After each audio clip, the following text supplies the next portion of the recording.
ಆತ್ಮೀಯ KHP green ಪಾರ್ಕ್ನ ವಿಶೇಷವಾಗಿ B1 ಬ್ಲಾಕಿನ ಎಲ್ಲ ಸದಸ್ಯರೇ ಹಾಗೂ ನಮ್ಮ ಸ್ನೇಹ ಸಂಗಮ ವಿವಿಧೋದ್ದೇಶ ಸಂಘದ ಅಧ್ಯಕ್ಷರಾಗಿರ್ತಕ್ಕಂಥ ಹನುಮಂತರಾವ್ ಅಟ್ರು ಸರ್ ಅವರೇ ಹಾಗೂ ಹಿರಿಯರು ಮತ್ತು ಈ ಬ್ಲಾಕಿನ ಅಧ್ಯಕ್ಷರಾಗಿರ್ತಕ್ಕಂಥ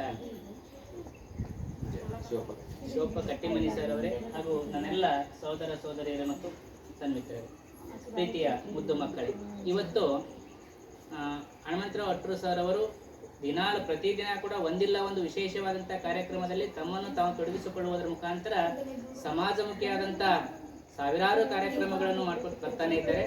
ಅದರಲ್ಲಿ ಇವತ್ತ ನಾಗರ ಪಂಚಮಿಯ ವಿಶೇಷ ಕಾರ್ಯಕ್ರಮದ ದಿನದಂದು ಇವತ್ತ ಮಕ್ಕಳಿಗೆ ಹಾಲು ಉಣಿಸ್ತಕ್ಕಂಥ ಒಂದು ವಿಶೇಷ ಕಾರ್ಯಕ್ರಮ ಯಾಕೆ ಮಾಡಿದ್ದಾರೆ ಅಂದರೆ, ಭಾರತ ಮೂಲತಃವಾಗಿ ಮೂಢನಂಬಿಕೆಗಳಿಂದ ಕೂಡಿರ್ತಕ್ಕಂಥ ಒಂದು ದೇಶವಾಗಿದ್ದು, ಭಾರತ ದೇಶ ಆರ್ಥಿಕವಾಗಿ ಹಿಂದುಳಿದಕ್ಕೆ, ನಾವು ಸಾಮಾಜಿಕವಾಗಿ ಮುನ್ನೆಲೆಗೆ ಬರುವುದಕ್ಕೆ ನಮ್ಮ ಮೂಢನಂಬಿಕೆಗಳು ಕೂಡ ಒಂದು ಕಾರಣವಾಗಿದ್ದು, ಆ ಎಲ್ಲ ಮೂಢನಂಬಿಕೆಗಳು ನಮ್ಮ ಮನದ ಅಂತರಾಳದಿಂದ ಹೋಗಿ ನಾವೆಲ್ಲರೂ ವೈಜ್ಞಾನಿಕ ಮನೋಭಾವನೆಯನ್ನು ಬೆಳೆಸಿಕೊಳ್ಳುವುದರ ಮೂಲಕವಾಗಿ ಸಮಾಜದ ಹಾಗೂ ರಾಷ್ಟ್ರದ ಪ್ರಗತಿಗೆ ಮುನ್ನಡಿ ಹಾಡಬೇಕಂತಕ್ಕಂಥ ಮಹತ್ವಾಕಾಂಕ್ಷೆಯಿಂದ ಈ ಒಂದು ಕಾರ್ಯಕ್ರಮವನ್ನು ಸನ್ಮಾನ್ಯ ಅಟ್ರು ಸರ್ ಅವರನ್ನು ಹಮ್ಮಿಕೊಂಡಿದ್ದಾರೆ. ಹಾಗೆ ಮೊದಲನೇದಾಗಿ ನಾನು ಈ KHP ಗ್ರೀನ್ ಪಾರ್ಕ್ ನಿವಾಸಿಗಳ ಕ್ಷೇಮಾಭಿವೃದ್ಧಿ ಸಂಘದ ಪ್ರಧಾನ ಕಾರ್ಯದರ್ಶಿಯಾಗಿ ಅವರಿಗೂ ಮತ್ತು ಈ ಬ್ಲಾಕಿನ ಎಲ್ಲ ಸದಸ್ಯರಿಗೂ ಅನಂತ ಧನ್ಯವಾದಗಳನ್ನು ಹೇಳಬೇಕು.